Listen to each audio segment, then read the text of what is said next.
Sally Nogle has always enjoyed playing sports and was a dual sport athlete at San Diego State. Her passion for athletics transpires to her profession. Nogle started working with the Michigan State football team as an athletic trainer in 1983. At that time, it was rare for a woman to work in the industry, especially on the gridiron. George always said, work hard, keep your mouth shut, and good things will happen. And I thought, that's what I'm going to try and do and see what happens. Those words from former Michigan State head coach George Perlis have come to define Spartan athletic trainer Sally Nogle's career. So I give my man a hug. Gonna give my man a hug. Oh, Sally. It's the best. It's the best. It's George Perlis, the first football coach I worked for, Michigan State. Gave me the opportunity to be on this field, and I appreciate that with all my heart. You deserve it. Thank you. Thank you. You did a great job. Great job. Thanks, Coach. Today, Nogle is one of many female trainers pacing the sidelines at Michigan State.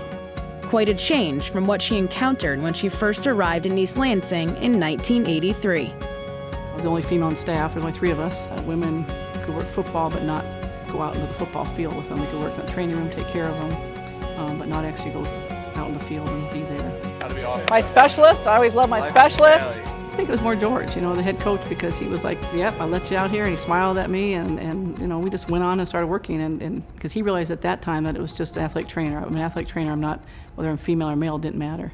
Perfect. Let me cut it right there. In her 3 decades of service, Nogle has helped scores of Spartan football players compete for Big Ten titles. Sore right there. Push slightly to your right. I think the trust factor is huge. If you don't have trust of the athlete, then they aren't going to believe what you say about the injury. They aren't going to believe what you say about going back to play. They're not going to want to communicate with you. I think the trust in all relationships is super important, but those athletes have got to trust you. I do think being a female working with male athletes is a positive. I think a lot of them throughout their lives have had their mother as a caregiver. That's the one that takes care when they're sick or when they have an injury, takes them to their doctor's appointments. So they're actually used to having females work with them in that area. She makes this place feel like home. She's the best. Watch her figure 8 ankle lock right now. She knows the intricacies of this profession and the time demands and the time constraints. She knows exactly how the coaches are going to interpret information. And a lot of times when you're communicating, how someone is going to interpret what you're saying is just as important as the information. From the head coach on down, he doesn't challenge us on the injuries. He knows what we say is that we're going to try and get him back if possible. In July 2013, Nogle made history when she was promoted to head football trainer, the first female to hold the position in the Big Ten. When Sally was announced as the head athletic trainer for Michigan State, there was a standing ovation. 300 employees introduced themselves, and she gets a standing ovation. That, to me, as an administrator, speaks volumes. I think Title IX was huge for women in athletic training because first it was huge for women in sports.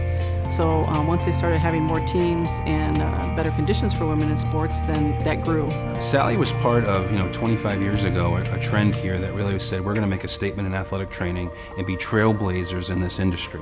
To reach the pinnacle of your profession and be recognized by your peers, there's really no other honor that's higher than that. Every day we have students in the athletic training room. We have graduate students and undergraduate students. So every day you hopefully teach them something. You have to keep learning or else you'll get behind. So take that one off if it ends up being, this may not fit with this helmet. It keeps you excited, it keeps you wanting to be involved and to grow more. So I think that's one of the best things about it. Sally reached the pinnacle of her professional career when she was inducted into the National Athletic Trainers Association Hall of Fame in 2012.